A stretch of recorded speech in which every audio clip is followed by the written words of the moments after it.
Bonjour et bienvenue sur Les Anges en parlent. Aujourd'hui, c'est avec grand plaisir que j'accueille Christelle Cronier pour évoquer son livre Pas si perché. Comment s'ouvrir à l'invisible pour garder le cap au quotidien, publié aux éditions Très Daniel. Qui est Christelle Cronier? Journaliste, productrice et animatrice de télévision. Elle a été directrice des magazines et divertissements de TPS, conseillère programme pour le groupe Canal+.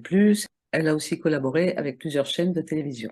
Elle a cofondé Liberty Mag et Rise et donne des conférences inspirantes en France et à l'international. Pour finir, elle a rédigé une douzaine d'ouvrages. Une activité bien dense, hein. Bonjour Christelle, bienvenue. Bonjour, merci de me recevoir. Je vous en prie. Votre livre trace votre parcours spirituel, mais également c'est un livre pratique au quotidien car il propose 13 clés pour activer notre boussole intérieure. J'ai lu que les chapitres de votre livre commencent tous par un bref dialogue avec votre enfant intérieur. Est-ce que c'est l'une des clés? C'est pas l'une des clés, mais c'était une façon de montrer que chacun, on a cette petite voix intérieure et qu'on n'y fait pas forcément attention. Cette petite voix intérieure, elle renvoie souvent à ce que souhaitait ou voulait à l'époque ou désirait à l'époque notre enfant intérieur. Et j'ai mis du temps à comprendre qu'il fallait accepter de l'écouter et puis après accepter aussi de la partager. Donc c'est pour ça que ça ouvre les chapitres. Pour vous, quelles sont les clés les plus importantes? Parce qu'on ne va pas toutes les citer. Il y a 13 clés. Est-ce que certaines ont plus d'importance que d'autres? Ça dépend à qui on parle. Parce qu'il y a des personnes qui vont avoir des facilités à se connecter sur telle ou telle chose, et d'autres pour qui ça va être plus compliqué. Donc vraiment, je pense que chacun va y trouver la clé qui lui correspond. En tout cas, si je ne devais en citer qu'une, moi, en ce qui me concerne, ça serait le lâcher-prise. D'accord. Lâcher prise, ça a l'air tout bête à dire comme ça, parce que on se dit, ah, on n'arrête pas d'en entendre parler du lâcher prise, et c'est simple, et moi j'ai trouvé ça très compliqué d'installer ça dans ma vie. Le lâcher prise, c'est pas, je me mets dans mon canapé et puis j'attends que tout m'arrive dans le bec parce que ça y est, je suis connectée à l'univers et, et l'univers va tout m'apporter. C'est pas tout à fait ça, c'est qu'il faut faire sa part du chemin, hein. Il faut faire je pense qu'il s'agit de faire chacun de son mieux en fonction de tous les outils dont on dispose, en fonction de notre personnalité. Et puis après, justement, il faut accepter que l'univers fasse sa part du chemin. Et c'est vrai que pour moi, ça a été l'une des choses les plus difficiles à accepter parce que j'étais vraiment quelqu'un qui était dans le contrôle. J'ai managé des grosses équipes. Je me suis, comme beaucoup, laissé prendre au stress entrepreneurial ou alors dans les grandes entreprises, on vous balance des infos toutes les 2 secondes, il faut Oui. courir dans tous les sens, etc. Et on n'est plus attentif dans ces cas-là, ni au moment présent, ni véritablement aux personnes qui traversent notre vie, et encore moins aux signes qui peuvent arriver jusqu'à nous. Donc moi, j'ai appris petit à petit, enfin, de force, hein. Oui. J'ai appris de force parce que ce sont les épreuves qui m'ont appris tout ça. Donc en fait, je me suis pris des trains dans la tête. Et quand je me rendais compte que par le biais qu'on dit être totalement rationnel, en fait, ça ne résolvait absolument rien.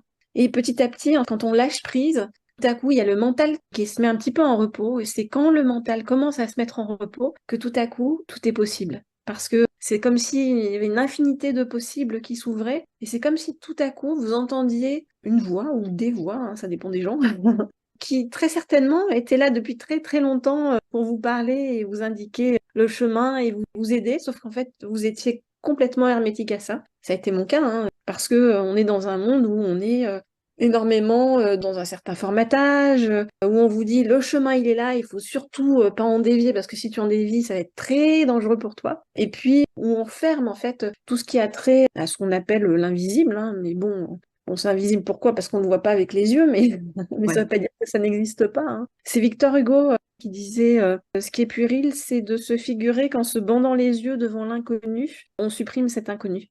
Voilà. Moi, je me suis longtemps bandé les yeux, comme beaucoup de gens. Et aujourd'hui, ça y est, j'ai accepté, je suis réunifiée, on va dire, entre mon côté ultra rationnel de par mon éducation, de par mon entourage, etc., de par mon parcours, et puis ce côté plus dans les ressentis, dans l'ouverture, parce que je ne peux pas nier des choses qui me sont arrivées et je ne peux pas dire que ça n'existe pas. Surtout que quand on communique avec les défunts, qu'on les voit, qu'ils nous interpellent, c'est encore plus difficile de faire abstraction de ça en se disant ça n'existe pas.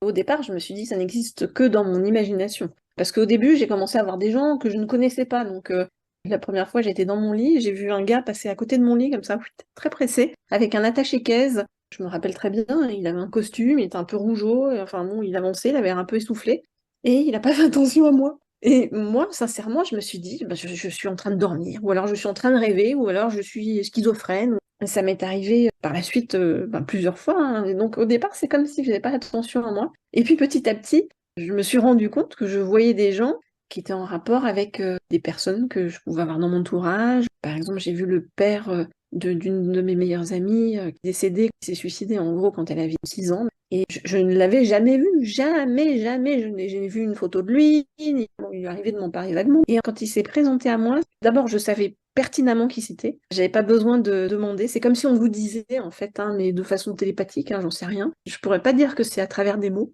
Et donc je lui ai dit, voilà, j'ai mon père qui est là, c'est très bizarre. Et plus tard, elle m'a montré une photo de son père. Et pour moi, c'était très étrange parce que je vois la photo, c'était exactement la personne que j'avais vue dans ma tête, que je ne connaissais pas. Voilà, ça a commencé comme ça. De passer de l'étape je vois à je les entends et je délivre des messages, donc ça a été progressif ou c'est Ouais. du jour au lendemain? Non, très progressif. Et même au départ, c'était très bizarre. Je voyais des personnes de dos, ou alors je les voyais en zoom sur une de leurs parties, par exemple sur un œil, sur une bouche, sur des cheveux. C'était très étrange. Et puis, j'entendais rien. Et puis moi-même, c'est comme si j'étais muette et que je n'osais pas ni parler ni demander quelque chose. Et petit à petit, très progressivement, ça a commencé à dézoomer au fur et à mesure, on va dire, des méditations. Parce que quand j'ai commencé à avoir plein de trucs comme ça dans ma tête, avant, je voyais rien. Et quand j'ai commencé à avoir plein de trucs dans ma tête, je me suis dit, oh, c'est drôle, c'est comme au cinéma ou comme à la télé. Donc tout à coup, je trouvais ça beaucoup plus sympa de faire des méditations parce qu'avant, je tenais pas sur ma chaise en méditant. Je me disais, c'est pénible. Et quand j'ai commencé à voir plein de trucs, bah, je cherchais que je voyais que ça zoomait sur quelque chose. J'essayais de voir mieux. Donc j'ai fait de plus en plus de méditation. Mais parce que pour le coup, je trouvais ça drôle sur le moment. Après, ça m'a fait un petit peu peur quand je me suis rendu compte que, au-delà de mon imagination, bah, c'était des choses qui parlaient à pas mal de gens autour de moi et c'est comme si on me faisait passer des messages. Et le truc le plus bizarre, c'est qu'après, quand j'ai commencé à entendre, au départ, ça commençait par des mots, et puis maintenant, c'est comme si on parlait, mais pas de façon réelle, quoi, hein. Comme je vous dis, c'est comme si c'était télépathique, que ça passe comme ça. Et c'est pas vraiment des conversations, c'est comme si on me faisait passer des messages, et comme si on se servait de moi, en fait, comme une radio ou quelque chose, quoi, vous voyez? C'est-à-dire que j'entends des trucs, il faut que je le dise tout de suite, parce que moi, je les oublie après. Mais j'oublie tout, hein. Donc, soit j'entends et je vais le dire à la personne en face, et c'est à la personne en face, en fait, je dis soit écrit, soit retiens le truc, parce que moi, je sais que je vais plus savoir ce que c'est dans une minute.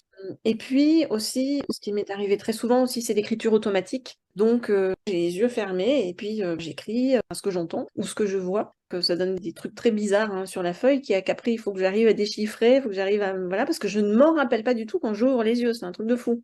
C'est comme si vous étiez dans un état second. Ouais, on peut dire ça, ouais. Mais j'ai lu des choses à ce sujet. D'ailleurs, j'ai lu un livre il n'y a pas très longtemps sur ce qu'on appelle les appels post-mortem. C'est des gens qui ont reçu des coups de téléphone qui pensaient être des coups de téléphone de défunts, parce qu'ils entendent, donc c'est hyper bizarre aussi, hein, évidemment. Ils entendent une voix très lointaine. Il y en a qui ont eu un message enregistré sur le répondeur, et en fait, ils l'écoutent une fois, deux fois, et le truc, il s'efface tout seul. Eh ben, j'ai cette impression-là avec moi aussi, comme si on m'effaçait la mémoire. Ça m'est arrivé aussi quand une de mes meilleures amies était décédée. J'étais dans une chaîne de télévision, puisque je travaillais en tant que directrice des magazines à l'époque, et mon téléphone était posé à côté de moi, et il s'est mis à jouer une musique que je ne connaissais pas, mais tout seul. Donc déjà ça, c'est relativement surprenant. Ce qui était surprenant aussi, c'était que les paroles de la musique, c'était un truc du genre Love is the only answer, donc l'amour est la seule réponse.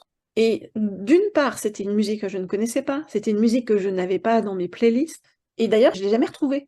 Elle existe, hein, cette musique, parce que j'avais juste retenu le nom du gars, parce que j'avais regardé ce que c'était Randy Newman, mais je n'ai jamais retrouvé cette musique. Il y a des trucs très bizarres, comme si Ouais. on veut nous effacer la mémoire, je sais pas. Après nous avoir transmis le message est passé, c'est bon, merci, au revoir. Ça peut vous arriver, par exemple, vous discutez avec moi et qu'un défunt intervienne. Alors moi, ça se passe pas trop comme ça. C'est plutôt, souvent j'ai besoin de fermer les yeux et j'ai besoin de me concentrer sur la personne. Donc je suis pas trop dans le show, vous voyez, je vais pas aller faire un show télé en disant en plateau, bon alors voilà, à côté de toi, t'as ton grand-père, à ta droite, t'as ta grand-mère. C'est pas trop ça. Ce qui m'arrive souvent, c'est que Je vois des trucs aussi sur les fronts des gens, mais c'est assez gênant parce que j'aperçois des trucs et je peux pas trop regarder les... Parce que si je vous regarde sur le front pendant un moment, vous allez me prendre pour, pour une folle aussi. Ou alors je vois des couleurs au-dessus des gens. Par exemple, vous avez du bleu. En fait, c'est arrivé très progressivement que j'ai eu plein de choses comme ça qui, à moi, m'ont semblé très bizarres et qui, extérieurement, sont très bizarres aussi.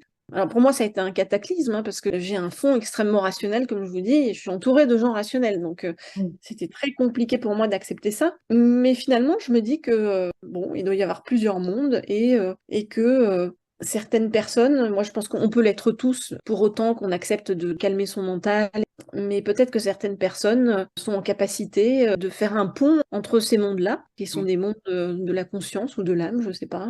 Vous parliez du bleu au-dessus de mon front. Bon, je pense que Oui, c'est une belle couleur. Dans votre livre, il y a ces correspondances. Et en fait, il y a plein de trucs comme ça qui sont très bien dans votre bouquin. D'abord, on peut le lire dans n'importe quel sens. On peut prendre un chapitre oui, ou un autre. Ça, je trouve oui, ça bien parce que ça peut correspondre à c'est une faux. demande ponctuelle. Et il y a plein de citations, il y a même des sites de référence. C'est vraiment un lieu d'apprentissage, votre livre. Oui, et puis il y a des témoignages d'experts, parce que moi, quand il m'est arrivé tout ça, j'ai eu besoin d'aller chercher à droite, à gauche, plein d'infos pour comprendre ce qui se passait. Et à chaque fois que j'apprends quelque chose, ensuite j'ai envie de le partager. C'est comme si, enfin, c'est comme une enfant, quand je me dis, ouais, j'ai compris, il faut que j'en parle autour de moi.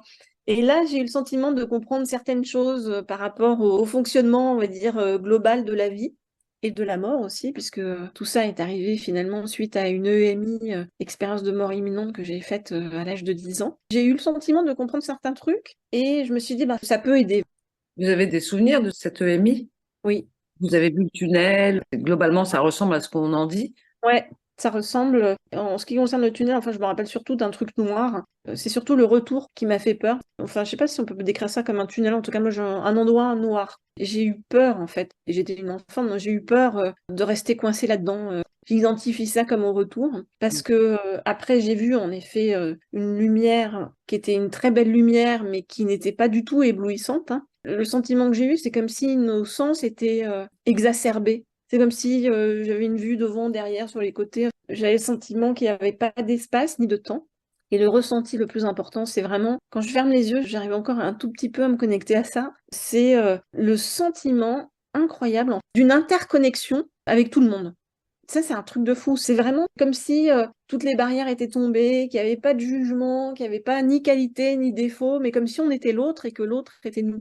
C'est un sentiment vraiment très très fort, hein, qui m'a posé problème en revenant entre guillemets ici, parce que c'est quelque chose de difficile à retrouver ici, que j'ai d'ailleurs jamais retrouvé, mais que Donc, j'essaye en permanence de recréer. le fait d'être interconnecté, c'est quelque chose d'agréable, de plus voir de différence entre soi et l'autre. Ah oui, C'est c'est génial. En fait, on se sent, c'est comme si on se posait plus de questions, comme si on avait l'impression d'être totalement accepté et d'accepter totalement l'autre. Bon, certains décrivent ça comme l'amour inconditionnel. Bon, après, moi, j'ai toujours peur de ces mots-là parce que je me dis, on est vite classé après, bah, justement, perché ou gnangnan. C'est difficilement descriptible par des mots. En tout cas, c'est un bien-être total, mais c'est ni dans l'euphorie, ni dans le stress. C'est juste, on est bien là où on est. d'accord. L'amour inconditionnel, c'est une question que je pose régulièrement Ouais. parce que ça m'interpelle. J'ai pas encore de réponse vis-à-vis de ça. J'aime bien cette idée que ce soit pas quelque chose d'euphorisant, Non. parce que souvent on a l'impression que c'est quelque chose d'exceptionnel, qui sort des entrailles, qui nous inonde. Je me pose toujours les questions par rapport à ça. Ouais. C'est quelque chose, oui, qui nous traverse, qui reste. C'est juste un sentiment, mais de paix profonde, en fait, qu'on ressent très peu, en fait, ici. Je crois que j'ai jamais ressenti ça ici, à ce point-là, même dans les moments très heureux de ma vie. Et même dans l'amour, le plus fort que je peux porter, on va dire, ça, c'est l'amour que j'ai pour mes enfants. Ouais. C'est même encore en dessous de ce que j'ai ressenti, parce que c'est vraiment, je sais pas, c'est l'acceptation complète, quoi. D'accord. J'allais dire, je vous souhaite de le ressentir un jour, mais c'est certain, vous allez le ressentir un jour. Ben, je sais pas, peut-être. Je sais pas si j'ai envie de faire une expérience de mort imminente, mais bon, peut-être Non, après. pas de mort imminente, mais bon, on va tous mourir un jour. Et en fait, la Voilà, mort, c'est c'est quoi? ça. C'est juste l'âme qui se sépare du corps. Et c'est vrai que quand on fait une expérience de mort imminente, j'ai remarqué que les autres personnes qui avaient vécu ça comme moi, parce que j'en ai rencontré pas mal, mais malgré moi, c'est-à-dire que j'ai été amenée à rencontrer pas mal de personnes qui étaient assez connectées. Et je me suis rendu compte en discutant avec ces personnes-là que quasi toutes avaient eu une expérience de mort imminente à un moment donné de leur vie. Donc, est-ce que c'est quelque chose, un passage nécessaire ou obligatoire, j'en sais rien, pour nous rouvrir des connexions ou pour redéclencher certaines choses, ou est-ce qu'on vous rappelle pour vous dire, tiens, il va falloir que tu fasses le pont entre les deux, j'en sais rien. En tout cas, c'est vrai que quand on fait ces expériences-là, c'est quand même très particulier. Et il y a des choses qui sont assez communes dans le sens, on n'a plus peur de mourir. C'est vrai, moi, j'ai plus peur de mourir. Bon, le seul truc dont j'ai pas envie, c'est la douleur avant, hein, mais donc ça, j'ai plus peur de mourir. J'ai ce truc-là, là, d'amour, on va dire d'amour inconditionnel en moi, qui fait que j'ai ressenti ça et je m'efforce en fait à travers tout ce que je fais, de plus en plus, d'essayer de porter ça, parce que je pense, encore une fois, qu'il y a que ça qui est intéressant dans cette vie, que c'est vers ça qu'on nous amène, pour sortir du monde de dualité dans lequel on se trouve et un monde dans lequel l'ego, mais l'ego négatif est en permanence valorisé. Et je pense que le chemin qu'on fait tous, finalement, c'est pour comprendre que l'ego, c'est pas ça qui est important. Alors le chemin est plus ou moins long en fonction des personnes et en fonction de ce que chacun a à régler et de ce à quoi chacun est confronté. Et puis c'est de croire en une vie après la mort, en fait, que ça m'a apporté aussi, hein. Et vous pensez, comme beaucoup, qu'on vient sur Terre avec une mission qu'on aurait choisie? Oui. Alors, je pensais pas du tout à ça avant, hein, parce qu'avant, je fonçais, j'étais très carriériste, très ambitieuse, pas dans le mauvais sens du terme, hein, mais donc c'était ça ma mission, on va dire. Et puis, peu à peu, au fur et à mesure que j'ai vécu tous ces trucs-là, je pense sincèrement que la seule raison pour laquelle on est là, c'est pour s'élever en niveau de conscience. Et que tout le reste n'est que masque social. C'est comme si on était dans une pièce de théâtre avec chacun sa réalité à sa porte, hein. On vit, on met une étiquette sur le front. Toi, tu es, j'en sais rien, directrice des programmes, journaliste, conférencière, etc. Voilà, on m'a mis cette étiquette-là. Mais je ne souhaite pas m'enfermer dans cette étiquette-là parce que pour moi, ça c'est vraiment du masque social. Et c'est pas ça qui est important quand je rencontre les gens aujourd'hui. Donc j'essaye de voir au-delà de ça. On est dans un pays où particulièrement on aime bien vous mettre les étiquettes, hein. Mais je suis plus dans l'idée de finalement assez bouddhiste, mais j'ai aucune religion. Moi j'ai pris un peu de toutes les religions. J'essaye de prendre le meilleur parce que je suis plutôt, on va dire, humaniste au sens large. Quand je vois en fait tout le bazar actuellement entre les guerres, etc. Enfin, c'est comme si l'histoire recommençait en permanence et que les gens ne comprenaient rien, ne tiraient jamais de leçons de l'histoire. Mais tout ça, quelque part, c'est normal, parce qu'avec cette idée de karma et d'élévation des consciences, c'est un petit peu comme si, pour moi, hein, on arrivait tous ici avec un certain niveau d'âme. Ce niveau d'âme, on n'a pas tous le même dès le départ. Et c'est pas une question de compétition dans la spiritualité du tout, hein. C'est simplement que, de toute façon, on est tous partis d'un point zéro pour arriver, on va dire, à un point 200, hein. J'en sais rien. C'est comme si on était entre le CP et la terminale. Sauf qu'en fonction du nombre de vies, peut-être qu'on aura vécu et des apprentissages, surtout en termes de conscience qu'on aura traversé dans ces vies-là, eh bien, ce sera plus ou moins élevé. Voilà, donc ce qui donne, il y a des gens qui les classent entre donc les âmes primaires, les âmes jeunes, les âmes adultes, les âmes élevées et ensuite les vieilles âmes. Voilà. Moi, ce qui m'intéresse aujourd'hui, c'est de rencontrer de plus en plus de vieilles âmes parce que j'ai besoin, aujourd'hui, je sens dans mon parcours d'être enseignée. J'ai l'impression d'avoir tout le temps beaucoup, beaucoup, beaucoup, beaucoup donné. Et aujourd'hui, j'ai envie d'être au contact, voilà, de vieilles âmes. Et après, je pense que est une question de longueur d'onde. Donc, plus on est aligné à l'intérieur de soi, plus on fait ce travail d'élévation de conscience, plus on va rencontrer des gens qui sont sur, comme on dit, la même fréquence, la même longueur d'onde. Voilà. Donc, plus on augmente ce qu'on appelle sa fréquence vibratoire, plus on attire à soi des gens qui vont vous correspondre. Et encore une fois, c'est pas une question de compétition dans la spiritualité, puisque de toute façon, on passe tous par là. Mais c'est vrai que moi, en tout cas, dans cette vie actuelle dans laquelle je suis, on va dire que j'essaye de faire vraiment le mieux possible et de régler le plus de choses possible en termes de conscience, de conscientisation sur les choses. Donc je ne me ferme à rien, j'essaye vraiment d'être dans la tolérance maximale et l'ouverture maximale, tout simplement parce que j'ai pas envie de revenir 400 vies derrière pour rattraper toutes les conneries que j'aurais fait dans cette vie. Ouais, alors que moi, j'aimerais bien revenir pour vivre différemment, faire Ouais, d'autres choix. je Il va comprends. falloir que j'apprenne pas trop alors, parce que sinon je reviendrai pas. Il paraît que, si, vous reviendrez, mais parce qu'on revient quand même pas mal de vies, mais il paraît que c'était, je sais plus comment il s'appelle, je crois, Brian Weiss, qui avait écrit des choses par rapport à ce qu'on appelle les sauts quantiques. Oui. Et donc, j'avais rencontré quelqu'un qui connaissait bien Brian Weiss et qui m'avait dit, on peut aussi commander, qu'est-ce qu'on veut? Ah, il m'a dit, moi, j'ai commandé ce que je voulais dans la prochaine vie. Et donc, voilà, c'est un petit truc que je vous donne si vous avez envie de, de commander un truc en particulier. Ok. Autant voilà, vous réserver un truc un peu chouette parce que Oui, toutes les voilà, vies ne sont pas simples à vivre. oui, surtout dans ce qui se profile dans les prochaines années, ça va être compliqué. Je sais pas si c'est une question d'époque parce qu'on est toujours en train de dire, je pense, à quelle que soit l'époque, on a toujours été en train de regarder si l'herbe était plus verte chez le voisin et puis dire ah c'était mieux avant. Donc en fait, j'en sais rien. Bien sûr qu'on traverse des choses difficiles tous actuellement. Maintenant, est-ce que c'est pas une question de regard? Est-ce que c'est pas une question d'intériorité? Est-ce que c'est pas une question de travail sur soi pour justement poser un autre regard sur les choses? Moi, je fais beaucoup de conférences dans les entreprises sur l'optimisme au service de la performance. Et je parle beaucoup de ça, du fait de poser un regard optimiste sur les choses, c'est-à-dire un regard dynamisant par rapport aux ressources que nous avons chacun. Ce qui ne veut pas dire d'être dans un état complètement béat, de pas se rendre compte de ce qui se passe autour et de vivre dans le monde des bisounours, hein. Ça n'a rien à voir avec ça. Oui. Simplement, c'est de poser un regard différent sur le monde. Alors, est-ce que on ne devrait pas tous, justement, actuellement, être dans cette démarche-là? Je pense que ça allégerait beaucoup le monde, que ça pourrait faire un effet papillon et que ça ramènerait beaucoup plus de douceur. Le message passe. Changeons notre regard sur les choses pour les améliorer d'une certaine manière. Oui, Euh, pour les améliorer et aussi pour être dans l'ouverture et la compréhension, parce qu'on est tous différents. Je sais qu'il y a énormément de jugements et que l'une des peurs principales des gens, c'est le regard des autres. Je l'ai vécu aussi, hein, et je le vis toujours d'ailleurs, parce que j'ai hésité à sortir ce livre, qui est un livre très intérieur en fait, hein, très oui, personnel. c'est sûr. J'ai hésité parce que j'avais peur que ça me pose problème dans les milieux dans lesquels j'évolue ou que on se dise, bon, celle-là, ça y est, elle est perchée, elle est passée à autre chose, quoi. Et en fait, je me rends compte qu'il y a beaucoup plus de gens ouverts qu'on ne le pense, sauf que les gens le sont secrètement Mm. et intérieurement. Mais on Ouais. est tous soumis à ça en tant qu'être humain, on est tous soumis à toutes ces questions existentielles sur la vie, la mort, où vais-je, dans quelle étagère. Sauf que très souvent, les gens se mettent dans des cases, hein, dans des armoires bien, bien fermées, à clé, et ils jettent la clé.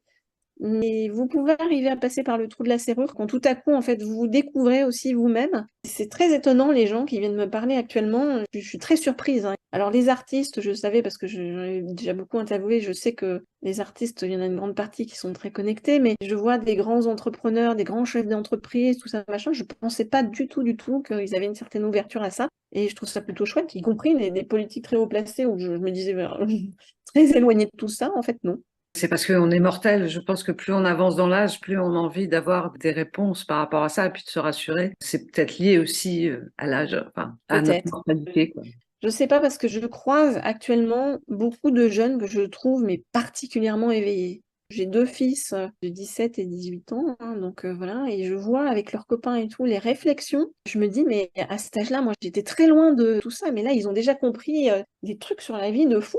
Et ça me surprend beaucoup, donc C'est encourageant, parce oui, que les jeunes sont l'avenir de l'humanité. ouais, de se dire qu'il y a de plus en plus d'âmes vieilles chez les jeunes, oui, Exactement. Un de vos chapitres s'appelle Infirmière des corps et des cœurs. oui. Vous pouvez nous en dire un peu plus sur ce chapitre? Oui, alors infirmière des corps et des cœurs, c'est lorsque j'ai découvert le magnétisme, qui pareil était très éloigné de moi à l'époque, hein, je n'étais pas du tout là-dedans. Il se trouve qu'à un moment donné de ma vie, parmi tous les trucs qui me sont arrivés, pendant 3 mois, j'ai eu des fourmis en permanence dans le bras gauche. Alors j'ai regardé évidemment sur Internet, je ne vais pas trop consulter le médecin en général, pas que je sois contre la médecine, mais je suis rarement malade. Bref, je regarde sur Internet et ils disent vous allez faire une crise cardiaque. Ok. Bon, le truc qui était bizarre, c'est qu'à chaque fois en fait que j'approchais ma main de quelqu'un, les fourmis s'en allaient. Ou quand j'approchais ma main d'une plante ou d'un animal, enfin voilà, c'était très très étrange. Bon.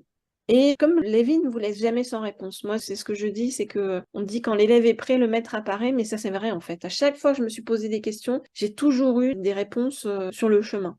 Et quand j'en avais pas de la part de personnes extérieures, j'en avais, je ne sais pas comment, mais à un moment donné de ma vie, pendant 2 ans de ma vie, je me couchais le soir et j'avais l'impression qu'on me parlait à l'oreille. C'était un truc de fou. Le matin, je me réveillais crevée. C'est comme si toute la nuit, on avait passé la nuit à m'enseigner des trucs.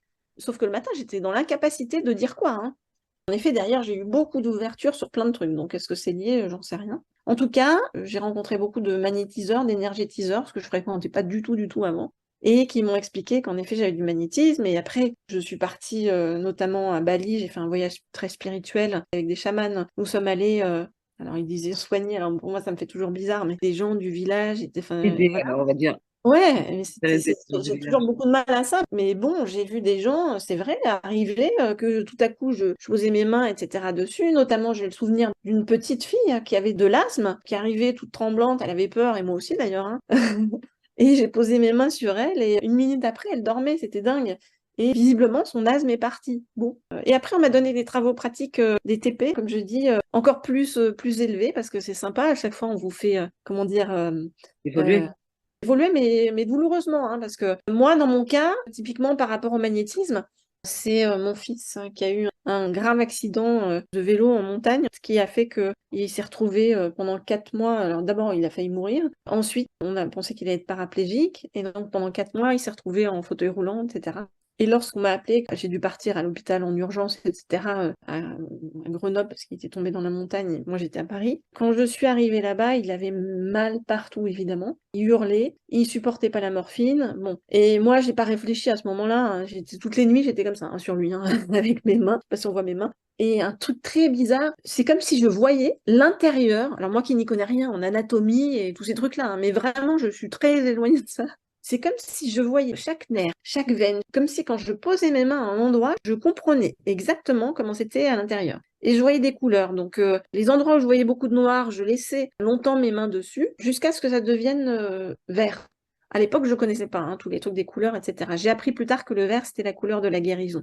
Et mon fils, qui n'arrivait pas à dormir, petit à petit, a réussi à dormir. Et le matin, quand il se réveillait, il me disait: Maman, c'est bizarre, j'ai plus mal. Je ne dis pas que c'est c'est moi qui ai réglé son problème, etc. Pas du tout. Il y avait les médecins, tout était super, on était accompagnés. Mais je pense que ça a aidé. D'ailleurs, il y a plein d'hôpitaux maintenant, aujourd'hui en France, qui font venir, hein, des guérisseurs, des chamans, des coupeurs de feu, pour venir aussi. Et je trouve ça super, en fait, de collaborer avec la médecine traditionnelle et de s'ouvrir plus en se disant, ben, on ne sait pas ce que ça fait, on ne sait pas d'où ça vient, mais si on voit que ça fonctionne, pourquoi ne pas le faire? Oui. Enfin, ce qu'on appelle un miracle, c'est quelque chose qui n'a pas encore été expliqué par la science, c'est tout. L'histoire a prouvé tout ça. Maintenant, heureusement, on a la physique quantique qui est en train de travailler activement sur tout ça et de commencer par prouver scientifiquement des choses qu'on n'aurait pas soupçonnées avant. Donc super, hein, tant mieux. On avance. C'est ça qui est Oui. intéressant, oui. J'ai vu aussi dans votre livre, ce que je trouve aussi intéressant, c'est qu'il y a des petites leçons à chaque fin de chapitre. Est-ce que ça peut permettre de suivre un peu l'évolution de son éveil? On va au bout du livre. Est-ce qu'à la fin, on peut se dire, j'ai bien évolué? Je pense que le livre, comme vous le disiez au départ, on peut le prendre dans n'importe quel sens. Il y a des chapitres qui sont réservés à différentes choses. Par exemple, vous citiez infirmière des corps et des cœurs, là ça, c'est sur le magnétisme. Il y a des chapitres sur la nature, il y a des chapitres sur les planètes, il y a plein de trucs différents. Je pense que chacun peut picorer en fonction de ce que chacun traverse, à quoi chacun est le plus familier peut-être dans un premier temps. À la fin de chaque chapitre, en effet, j'ai mis ce que j'appelle des leçons, mais c'est surtout résumé pour qu'on n'ait pas à aller chercher non plus trop loin, des choses qui m'ont paru essentielles dans les apprentissages que j'avais pu faire sur chaque chose. Donc, est-ce qu'on est totalement éveillé à la fin du livre? Je n'en sais rien. Est-ce que je suis totalement éveillée? Je n'en sais rien. Je pense que le travail, il se fait Bien sûr, il se fait au jusqu'à ce long qu'on cours. ferme les yeux à la fin. Voilà. En tout cas, c'est quand même un sacré chemin, moi je trouve. Et si je peux faciliter le chemin de certains, parce que moi, ça a été vraiment semé d'embûches, hein, ardu. Et comme je dis, je me serais passé des épreuves et du courage. Mais très probablement, parfois, pour vous faire rentrer quelque chose dans la tête, hein, ils font un bon coup de pied aux fesses pour vous remuer, plutôt qu'une petite caresse en disant: «Oh, mon pauvre chéri». Donc maintenant, j'aspire à ce qu'on me fasse une petite caresse et qu'on me dise: «Ma pauvre chérie». Et c'est ce que j'ai demandé. J'ai demandé: maintenant, je veux continuer à être enseignée. Bien sûr, je veux continuer à être enseignée, mais en douceur, voilà. Ouais, c'est vrai que les expériences, elles peuvent être douloureuses. Est-ce que justement ces expériences, elles sont pas douloureuses jusqu'à ce qu'on décide de lâcher prise, ce fameux lâcher prise, qu'on accepte que quelque chose soit dans l'invisible et que cet invisible peut être notre ami, comme vous l'écrivez, je crois que c'est en fin de livre. Est-ce que les leçons sont difficiles jusqu'à ce qu'on admette ça, ce qui nous permet de progresser? Parce que tant qu'on n'a pas admis ça, on ne peut pas avancer. Ouais, c'est vrai. C'est pour ça que je disais que le lâcher prise, c'est un gros morceau quand même, hein. Mm. Même si ça a l'air hyper simple quand on en parle comme ça, je pense vraiment que c'est un gros morceau parce que quand on accepte de lâcher prise, ça veut dire qu'on va accepter de mettre le mental de côté un moment. Et quand on accepte enfin de mettre le mental de côté, eh bien tout à coup, il y a plein de choses qui se passent. Alors maintenant, ce que j'appelle le lâcher prise, c'est que à chaque fois que va m'arriver dans ma vie une difficulté ou enfin, voilà, hein, comme on est tous soumis à différentes choses, hein, on n'a pas tous ni les mêmes épreuves ni les mêmes difficultés sur le chemin en fonction de ce qu'on doit travailler intérieurement et de notre niveau de conscience. Quand il m'arrive une difficulté, j'arrive quand même, j'allais dire très facilement, en tout cas beaucoup plus rapidement, à prendre de la hauteur, à comprendre ce qui est en train de se jouer, ce sur quoi on veut me faire réagir, et j'arrive à trouver des solutions peut-être que je n'aurais pas trouvées avant, parce que j'ai une vision beaucoup plus claire, me semble-t-il, des choses. Et comment vous avez appris à faire confiance à votre petite voix intérieure? J'ai pas eu le choix. Non, j'ai pas eu le choix. Comme je vous dis, on m'a vraiment mis des coups dans la tête. C'est comme si, vous avez remarqué par exemple quand vous voulez faire quelque chose dans la vie, que vous prenez une porte, vous réessayez, vous reprenez la porte, vous réessayez, vous reprenez la porte, au bout d'un moment, bah, vous faites autre chose. Et tout à coup, vous trouvez une autre porte qui s'ouvre. Et vous n'allez plus retrouver les mêmes portes fermées parce que vous avez compris quelque chose. Voilà. Et moi, le fait qu'on me mette comme ça des trucs dans la tête, au sens propre et au sens figuré, hein, c'est comme si à un moment donné, je m'étais pris des boum, boum. Eh bien, j'ai vraiment le sentiment d'avoir passé plein de portes. Et aujourd'hui, j'ai le sentiment de me dire que je suis en capacité de choisir les meilleures portes, même si je me retrouve aussi hein, confrontée encore à des portes fermées. Mais quand j'ai des portes fermées, vraiment, comme je vous dis, je prends de la hauteur et j'essaye de comprendre pourquoi elles sont fermées. Je m'accroche plus aux choses, en fait. Je me laisse plutôt traverser par les choses. Je fais confiance à ce qui arrive.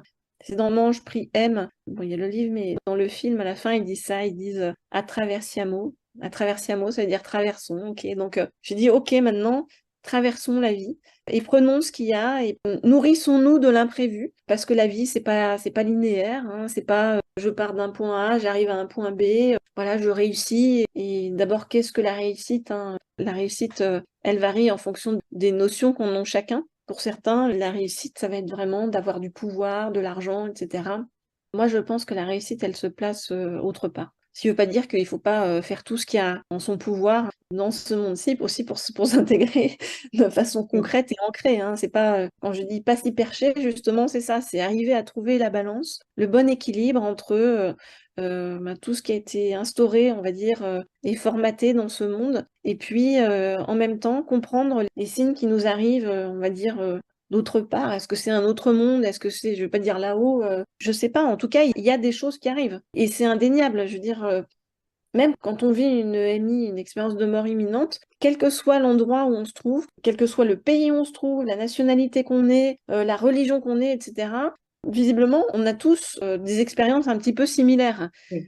On va pas dire que c'est un mensonge mondial qui a été concocté entre tout le monde sur le plan international, que tout le monde s'est concerté, voilà. Donc c'est indéniable qu'il y a des choses, en fait. Il y a autre chose. Maintenant, quoi? Quelle est la vérité? Est-ce qu'il y a une seule vérité? Qui dit des choses justes? Qui raconte des conneries parce que il a envie de se mettre en avant ou j'en sais rien, je sais pas. Moi, j'essaye juste de faire passer des choses que j'ai vécues avec le plus, je l'espère, d'authenticité possible pour pouvoir aider.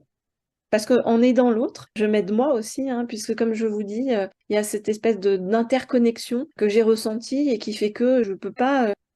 Quand j'étais plus jeune, j'ai critiqué. J'ai critiqué aussi beaucoup parce que j'ai été élevée beaucoup dans la comparaison avec l'autre. On me comparait beaucoup avec l'autre et évidemment, on me comparait en me mettant pas en avant. Hein. C'était toujours Oui. l'autre, mieux que toi, l'autre fait mieux que ça. Bon, bref, c'était pas génial. Mais du coup, j'ai été entraînée dans ce système de critique, donc je l'ai fait aussi dans ma vie. Mais petit à petit, c'est comme si je m'étais rappelée de ce moment d'interconnexion profonde. Et aujourd'hui, c'est que je suis vraiment profondément bienveillante envers tous ceux qui m'entourent parce que c'est comme si c'était moi. Hein. Et même, il y a des expressions que j'utilise plus ou que j'essaie de ne plus utiliser. Par exemple, quand on dit ah, celui-là, c'est un con. Oui. Non, avec cette vision du monde, j'ai une autre vision des gens. Donc je pense que c'est pas un con, c'est juste qu'il est en CP et t'es en terminale, on va dire sur le plan spirituel et sur le nombre de vies que tu as vécues, etc. Donc tu as été aussi en CP et l'idée c'est pas de dire que les CP sont nuls. C'est pas ça, c'est que simplement quand tu es en CP, tu as encore des trucs à apprendre et t'as pas vécu assez de choses, t'as pas traversé assez de choses, t'as pas pris assez d'épreuves dans ta tête pour comprendre des choses de la même manière. Donc voilà. Quand je vois des gens comme ça, soit j'essaye de leur parler pour leur donner une autre vision un petit peu de la vie, soit si je vois qu'ils sont totalement hermétiques, je me dis c'est leur chemin et ils vont comprendre parce que de toute façon, la vie est là pour vous faire comprendre. On s'en prend tous dans la tête. On est dans ce monde de dualité où il y a des moments chouettes, il y a des moments moins chouettes et de toute façon, on est tous confrontés à travers notre entourage à plein de choses, à la mort, à la maladie, à tous ces trucs terribles en fait qu'on traverse, hein. La fameuse loi de l'attraction, comment vous la vivez? Elle existe, mais vous, comment vous Oui. la vivez? Alors moi j'y crois, hein, j'y crois parce que c'est comme c'est de la même façon que lorsque je dis qu'il faut poser une attitude positive, enfin il est bon de parce que il faut c'est pas bien, c'est des injonctions, hein. Il faut faire attention, voilà, il faut que j'enlève le il faut de mon vocabulaire parce que les mots sont créateurs, hein, et les mots ont une puissance vibratoire aussi. Comme quand je dis que l'optimisme et la façon de voir la vie avec optimisme va nous apporter des choses différentes, là c'est la même chose pour moi avec la loi de l'attraction, c'est-à-dire que si vous visualisez positif, vous aurez bien plus probablement des choses positives qui vont arriver dans votre vie plutôt que l'inverse. Moi j'avais fait cette expérience-là aussi depuis que je suis petite, je fais ce que j'ai appris plus tard qui s'appelait des mood boards. Mais à l'époque, je savais pas du tout que c'était ça. C'est-à-dire que je découpais, en fait, je mettais sur des feuilles canson des images que j'aimais bien et de trucs que j'aimerais bien vivre dans ma vie. Je les accrochais dans ma chambre, voilà. Tableau de visualisation. Oui, mais je savais pas du tout à l'époque que c'était des tableaux de visualisation. Et le truc qui est fou, c'est que quand j'ai déménagé il y a pas si longtemps, j'ai retrouvé ces tableaux de visualisation dans des caisses, hein. Drôle. Je me suis rendu compte que j'avais vécu tout ce qu'il y avait dessus, mais c'était incroyable. Il y avait une maison de vacances vraiment que j'avais découpée dans un magazine, hein, qui n'avait rien à voir avec le schmilblick, qui me plaisait beaucoup. Et c'est mon fils qui m'a fait remarquer, qui m'a dit, Maman, regarde, c'est la maison de Clémentine et Jean-Marc. Et Clémentine et Jean-Marc, ce sont des très bons amis à moi qui nous invitaient tous les étés dans leur maison. Et je n'avais jamais fait le lien que cette maison-là, c'était incroyable. C'était exactement la maison que j'avais mis quand j'avais peut-être 14 ans sur mon mood board, quoi. Complètement fou, ça. J'ai fait une vidéo sur le tableau de Ouais. visualisation. Bah, ça marche bien, hein. Du coup, il m'est arrivé plus tard de le faire consciemment. De toute façon, j'aime bien accrocher des images qui me font du bien ou des mots qui me font du bien autour de moi parce que je trouve que c'est gai et que ça donne de l'espoir. Alors, je ne sais pas si ça va être le mot de la fin. Sinon, est-ce que vous voulez laisser un message, quelque chose que je n'aurais pas abordé ou que vous aimeriez dire à nos auditeurs? Oui, je voudrais dire que même quand on pense qu'on est seul, on n'est jamais seul. Mais vraiment, hein. Alors, je dis pas ça uniquement parce que j'entends des trucs dans ma tête ou que je vois des choses. Moi, j'ai eu des expériences incroyables. Une fois, j'étais seule chez moi, encore dans ma chambre, hein. C'est souvent dans ma chambre que ça se passe. C'est-à-dire quand je suis au calme, en fait, hein. Oui, c'est ça. Et c'était un moment où j'étais pas bien, en fait. J'étais vraiment pas bien et j'avais le sentiment de justement d'être dans une solitude profonde. Et j'étais dans le noir à ce moment-là quand je pensais à ça. Et tout à coup, la lumière fut. C'est-à-dire que la lumière dans ma chambre s'est allumée, mais d'un coup. Alors, pour l'allumer, il faut savoir que c'était un halogène. Ça veut dire qu'il y a une espèce de machin là, et il faut quand même bien appuyer dessus, glisser longtemps pour qu'en plus le halogène s'allume pleinement. Oui. C'est allumé d'un coup, vraiment, je suis allée voir, je me suis dit, c'est pas possible, il y a un truc, il y a comment mes chats qui sont passés dessus, etc. Rien du tout, rien du tout. J'ai pris ça comme un signe qui me dit, non, tu n'es pas seule. Et ça m'est arrivé plein de fois. Ça m'est arrivé, voilà, la lumière qui s'allume toute seule. Je vous ai parlé tout à l'heure de la musique sur le téléphone qui se met en marche toute seule, mais ça m'est arrivé par la suite plein de fois et ça s'allumait la nuit. Donc je me disais, mais ça va me rendre folle. J'ai la télé qui s'allume toute seule. Donc on n'est pas seul, on est accompagné, il y a des trucs qui se passent, il y a des gens qui sont des gens ou des personnes ou des guides ou des anges peut-être J'ai qui sont vu que vous aviez fait la liste des anges. Alors, je ne sais pas si c'est les principaux ou tous les anges. C'est bien parce qu'il y a pour chacun d'eux ce qu'ils représentent et de quelle on doit manière donner des finalement on sens. peut faire appel à eux. Oui, comme je vous dis, je suis pas d'une religion en particulier, mais c'est vrai que instinctivement, depuis que je suis petite, j'ai toujours, on va dire, l'archange Michael autour de moi. Je sais pas pourquoi, mais j'ai toujours fait appel Et quand il arrivait des choses compliquées ou difficiles dans ma vie, très souvent, j'ai fait appel, soit je demande à mon grand-père, parce que j'étais très proche de mon grand-père, et c'est incroyable, comme peut-être 2 ou 3 jours après, il se passe un truc, mais de fou, qui fait basculer la situation. Est-ce que c'est de la visualisation positive? Est-ce que c'est... J'en sais rien. En tout cas, il y a des trucs qui se passent, quoi. Donc, c'est ça le message que je voudrais faire passer, c'est ne vous sentez pas seul. Vous n'êtes pas seul. Alors, par rapport à ce que vous disiez, tout qui s'allume, la lumière, les ordinateurs, on a l'impression que ça peut être une entité qui n'est pas forcément bienveillante. Vous voyez ce que je veux dire? Donc, pour vous, quand ça arrive, Ouais. ce ne sont que des entités bienveillantes ou peut-être un ange, parce que c'est un moment où vous vous sentiez seul et peut-être vous vous interrogiez sur cette solitude et que pour vous, c'était le message qui disait non, tu n'es pas seul. Et ça allait pas au-delà de ça parce que ça peut être inquiétant. Moi, j'ai eu déjà mon ordinateur qui s'est allumé tout seul, Ouais. des choses, voilà, qui me sont arrivées chez moi. Mais moi, je voyais plutôt le côté inquiétant. D'ailleurs, j'ai fait du nettoyage Ouais. parce que ça devenait compliqué, plutôt que de voir une entité bienfaitrice qui aurait été là. On n'est pas seul, mais ça peut être l'un ou l'autre.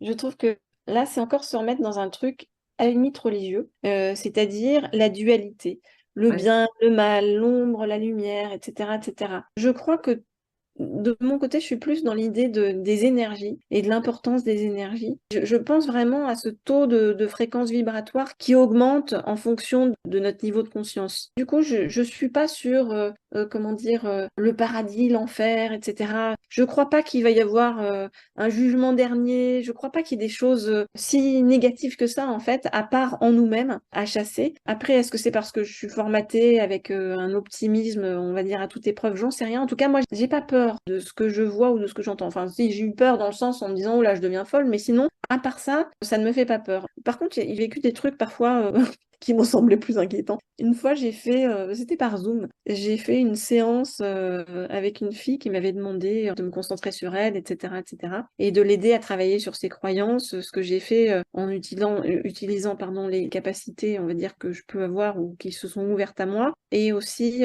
le theta healing, donc la façon de la mettre en onde theta. Donc j'ai beaucoup travaillé sur ses croyances, et à un moment donné, à la fin de la vidéo, tout à coup, j'ai vu un truc noir là qui sortait comme une fumée. Je me suis dit, c'est pas possible. Et ça m'est arrivé 2, 3 fois avec des gens comme ça. Et là, pour le coup, je me suis dit, ouah, il va peut-être falloir que je fasse un peu attention, que j'apprenne à me protéger. Enfin voilà. De ce côté-là, oui. Mais sinon, je sens beaucoup de bienveillance autour de moi. Et dans tout ce qui se passe, je me sens plus accompagnée sur le chemin plutôt que entravée ou avec des choses malfaisantes. Moi, je trouve ça parfait. Je vous le souhaite aussi. Merci beaucoup d'avoir participé à cet entretien. Donc, je rappelle le nom du livre, Pas si perché. J'aime beaucoup ce nom de livre. Merci beaucoup et puis peut-être à très vite, les gens j'en parlent. Avec plaisir. À bientôt.